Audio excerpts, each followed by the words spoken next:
Bonjour, je vais vous montrer comment on peut préparer rapidement des évaluations de fin de saison à l'aide de la plateforme Rétroaction. Alors, la première chose qu'on a à faire normalement pour faire des évaluations de fin de saison, c'est qu'on va partir de nos équipes. Fait qu'ici, dans la section équipes, pour les besoins de la démo, j'ai créé 4 équipes. Que vous pouvez voir ici, la catégorie U9A, U10B, puis j'ai 2 équipes U11A ici, là, les oranges et les rouges.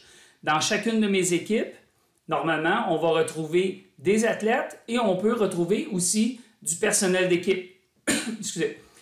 Soit un entraîneur adjoint, un gérant, peu importe, c'est vous qui décidez. Lorsqu'on fait ça, c'est qu'après ça, on va être capable de demander, lors des évaluations de fin de saison, par exemple, au personnel de chaque équipe d'évaluer sa propre équipe. Vous allez voir comment ça fonctionne. Fait qu'une fois que vous avez vos équipes, la saison est sur le point de se terminer, bien, on peut aller dans la section évaluation et puis on va faire créer un contexte d'évaluation. Fait qu'ici, on explique qu'un contexte d'évaluation, ça se trouve être le cœur du processus d'évaluation parce que c'est ici que vous allez décider qui sera évalué, qui seront les évaluateurs, qu'est-ce qu'on va évaluer, puis pendant quelle période de temps là, les évaluations vont pouvoir se faire. On commence. Première étape, on va choisir le type. Fait qu'ici, je vais choisir évaluation de fin de saison. Si vous n'avez pas ce type-là, c'est juste que votre administrateur ne l'a pas ajouté dans la section paramètres du compte de l'association. Fait qu'ici, le type permet simplement de classer nos contextes d'évaluation. Pour après ça, vous êtes capable de retourner, par exemple, saison 2022, évaluation de fin de saison, puis vous allez voir tout ce qui a rapport à ce type d'évaluation-là.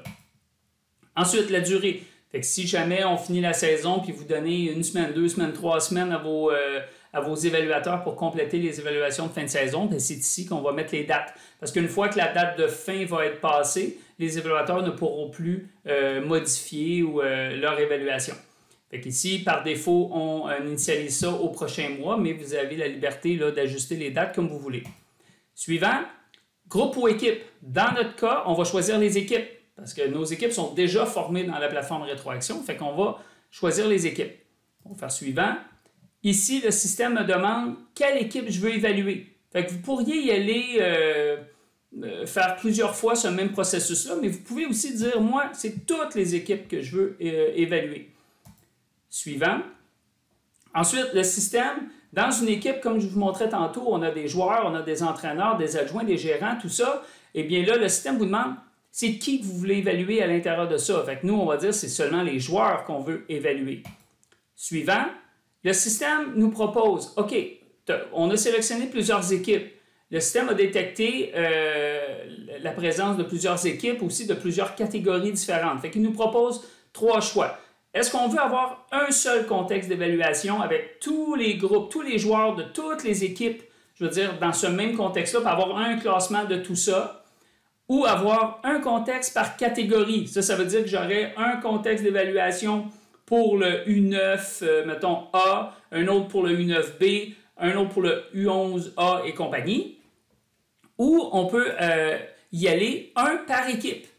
Puis nous, dans le cas des évaluations de fin de saison, c'est ce mode-là qu'on va utiliser. Pourquoi? Parce que le système va créer un contexte d'évaluation par équipe. Puis les évaluateurs, par défaut, vous allez voir, on va demander au personnel de l'équipe de venir évaluer. Fait qu'on choisit un par équipe. Fait que le système, il me dit qu'il va en créer 4 si on choisit ce mode-là. Effectivement, on a choisi 4 équipes juste auparavant. On fait suivant. Le système me demande personnel comme évaluateur. En gros, ce qu'il me demande, c'est hey, est-ce que tu veux sélectionner du personnel présent dans les équipes comme évaluateur? Ben oui, c'est ça qu'on veut faire, nous. Fait qu'on va dire oui. Suivant. Rendu ici, le système, il dit OK, qui du personnel tu veux inviter comme évaluateur? Ben moi, l'entraîneur-chef, c'est sûr. Je vais même demander aux adjoints de venir évaluer. Le gérant, pas besoin. Fait que je fais suivant. Ensuite, le système me demande de sélectionner le formulaire d'évaluation. C'est le même formulaire d'évaluation qui va être attaché à tous les contextes qu'on va créer. J'avais déjà au préalable créé un formulaire évaluation de fin de saison. Si le vôtre n'est pas présent dans la liste, il faut juste demander à l'administrateur d'aller voir dans les paramètres du compte. Peut-être que le formulaire est là, mais il n'est pas activé. Il faut juste le mettre, il faut changer son statut à actif pour qu'il soit disponible ici. Ensuite, anonyme, oui ou non? Dans ce cas-là, on va dire non parce que l'entraîneur, par exemple, ou l'adjoint connaissent déjà tous les joueurs de l'équipe. Fait qu'on n'a pas besoin de cacher les noms sur le formulaire d'évaluation. Évaluation commune, on va dire non aussi. Ça veut dire que l'entraîneur va évaluer les joueurs, l'entraîneur adjoint aussi va évaluer ses joueurs, puis le système va calculer la moyenne de toutes les évaluations qui vont se faire. Une évaluation par activité, on n'a pas besoin non plus. En gros, c'est une seule évaluation. On demande à l'entraîneur, il évalue, c'est terminé. Ce n'est pas quelque chose qu'on va refaire là, plusieurs fois. Fait que on va dire non ici. Classement, on peut dire oui, on peut dire non. Ici, ça a plus ou moins d'importance, mais en gros, l'entraîneur pourrait être capable de voir son propre classement quand il a créé ses évaluations. Ça peut être intéressant pour lui. Je fais suivant. Fait qu'ici, à la dernière étape, on fait juste réviser ce qu'on a fait. Fait qu'évaluation fin de saison, de telle date à telle date, on a choisi notre formulaire. Le système va créer 4 contextes d'évaluation, un pour les bleus, les gris, un pour l'orange, un pour le rouge. Tous les membres des équipes ayant le profil suivant seront évalués. C'est les joueurs qu'on va évaluer. Puis, ils vont être évalués par défaut par qui? Par les entraîneurs et les entraîneurs adjoints. Il n'y a rien qui vous empêche, plus après, d'ajouter, par exemple, si vous voulez ajouter votre directeur technique à plusieurs contextes d'évaluation, vous pouvez le faire par la suite. Par défaut, déjà, le personnel de l'équipe va être invité. Puis quand je dis entraîneur, l'entraîneur de l'équipe U11A rouge va évaluer seulement ses joueurs à lui. Il n'évaluera pas les oranges, les gris. C'est chaque entraîneur adjoint va évaluer les athlètes, les membres de son équipe. Puis, on a donné aussi accès à l'évaluateur à son classement. Si on fait créer, voilà, nos 4 contextes d'évaluation sont créés. À partir de là, comme j'expliquais il y a quelques secondes, si je décide d'ajouter, par exemple, un directeur technique ou un autre évaluateur dans tous les contextes, je peux directement aller ici, en haut, ajouter un évaluateur dans tous les contextes suivants.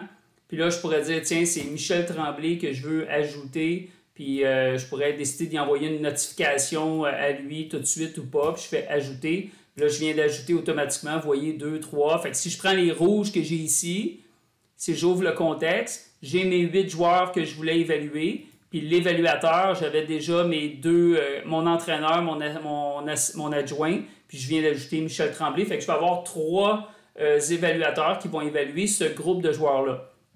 Vous pouvez en tout temps revenir dans un contexte, faire éditer, ajuster les dates, changer le type s'il y a quelque chose. Vous pouvez aussi changer le formulaire, mais vous pouvez le faire seulement lorsque vous n'avez pas commencé à évaluer. À partir du moment où vous commencez à évaluer, vous ne serez plus capable de changer le formulaire ici.